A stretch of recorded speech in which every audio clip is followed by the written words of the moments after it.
ശരിക്കും ഈ ആണീച്ചകൾ മടിയന്മാരാണോ? ശരിക്കും അവർ മടിയന്മാരല്ല.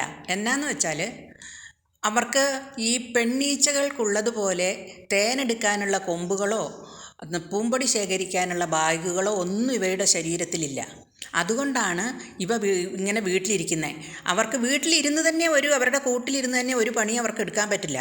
ഈ കൊമ്പൊന്നും ഇല്ലാത്ത കൊണ്ട് കൂട് വൃത്തിയാക്കാനോ ഒന്നും അവരെ കൊണ്ട് പറ്റിയല്ല. വെറുതെ ഇങ്ങനെ ഇരിക്കുക. ഇവരുടെ പണി എന്നാന്ന് വെച്ചാൽ റാണിയുമായി ഇണചേരുക മാത്രമേ ഉള്ളൂ. ഈ വേലക്കാരികൾ തേനെടുത്ത് കൊണ്ടുവന്ന് വായി കൊടുത്താൽ മാത്രമേ അവർക്ക് കുടിക്കാൻ പറ്റുള്ളൂ. നമ്മൾ ഈ റാണി ഈച്ചയെ 1 വർഷം കഴിയുമ്പോൾ കൊന്നുകളയണമെന്ന് പറയുന്നതിൻ്റെ കാരണം ഇതാണ്. എന്നാന്ന് വെച്ചാൽ വേലക്കാരികളുടെ എണ്ണം കുറച്ചായിരിക്കും ഓരോ കൊല്ലവും മുട്ടയിടുന്നത്.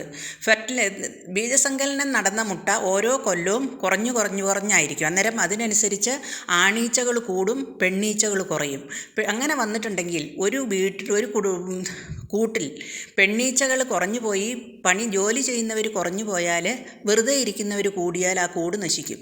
അതുകൊണ്ടാണ് 1 കൊല്ലം കഴിയുമ്പം നമ്മൾ റാണി ഈച്ചയെ കൊന്നുകളയുന്നത്.